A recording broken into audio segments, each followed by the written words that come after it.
AS paksakan penjualan F-16 usai Indonesia bertemu Vladimir Putin untuk beli senjata Rusia. Sebetulnya Indonesia mungkin dilihat sebagai pasar paling potensial penjualan F-16 berbagai tipe. Agak mengherankan memang, Indonesia saat ini cuma punya sekitar 33 unit F-16, namun masih dikejar-kejar AS untuk membeli varian Viper.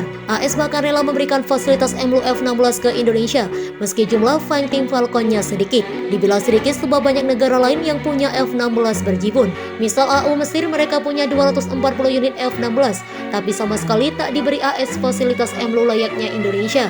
Mesir juga belum ditawari F-16 Viper, di mana mereka kerap mendapat jat tempur barat berteknologi tinggi. Paling ngenes justru Turki. Turki punya 245 F-16 berbagai varian dan hampir semua alutsista darahnya. Turki punya 245 F-16 berbagai varian dan hampir semua alutsista udaranya buatan AS. Bahkan Turki terang-terangan berharap dapat membeli F-16 Viper dari AS sebagai bagian dari wujud aliansi NATO. Yang ada, AS menganaktirikan Turki, tak diberi fasilitas MLU sekalian dilarang membeli Viper serta suku cadang F-16 lainnya. Padahal Turki punya 245 unit F-16. Maka alangkah benarnya jika Indonesia punya segelintir F-16 namun malah ditawari segala macam kebutuhan Fighting Falcon oleh AS. Entah tak tahu apa motif AS begitu paksakan penjualan, bahkan menghibahkan F-16 ke Indonesia sedari dulu. Dari Indonesia mengumumkan tender pengadaan jat tempur generasi keempat tahun 1986, F-16 menikung Mirage 2000 yang kala itu hampir dibeli. F-16 sebanyak 12 unit langsung dibeli Indonesia dari Lockheed Martin untuk mengimbangi pasarnya. F-16 sebanyak 12 unit langsung dibeli Indonesia dari Lockheed Martin untuk mengimbangi pesatnya teknologi pertahanan matra udara. Pembelian F-16 Indonesia sangat didukung oleh pemerintah AS yang kala itu presidennya ialah Bill Clinton. Clinton bahkan berani mengesampingkan interupsi Kongres AS mengenai laporan pelanggaran HAM yang dilakukan militer Indonesia di Timur Timur. Memang AS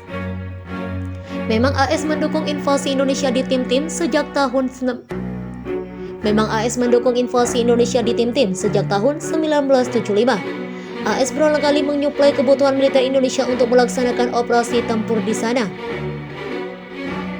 Hampir semua alutsista matra udara yang digunakan Indonesia di tim-tim merupakan buatan AS.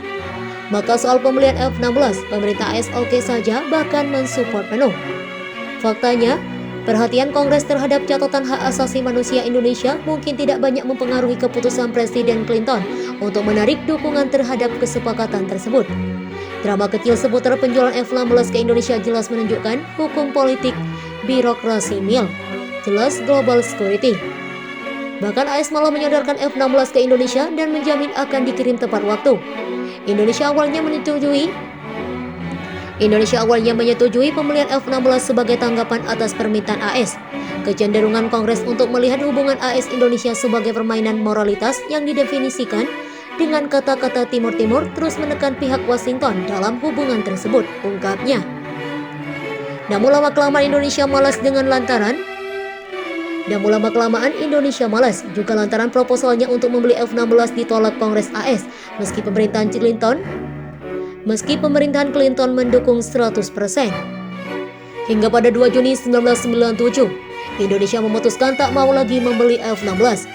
Surat Soeharto kepada Presiden Clinton pada 2 Juni 1997 mengumumkan bahwa Indonesia tidak lagi membutuhkan pesawat F-16 atau keikutsertaan dalam program pendidikan dan pelatihan militer internasional atau IMET, jelasnya. Setelah adanya surat itu, praktis Indonesia puasa belanja alutsista dari AS. Menginjak tahun 2007, kerjasama pertahanan antara AS dan Indonesia kembali terjalin. Indonesia minat lagi dengan F-16, di mana ada 2 paket pesanan yang sedang dirundingkan. Pada tahun 2007, Indonesia secara aktif mengejar 2 pesanan besar untuk pesawat F-16 AS baru dan suku cadang untuk memperbarui model lama yang ada. 2 kesepakatan, kasus penjualan militer asing atau FMS dan kasus komersial, masing-masing melibatkan beberapa ratus juta dolar, menunjukkan bahwa Angkatan Udara Indonesia dan Kementerian Pertahanan dapat menemukan uang untuk dibelanjakan pada senjata prioritas tinggi dan bersedia membeli senjata AS, katanya.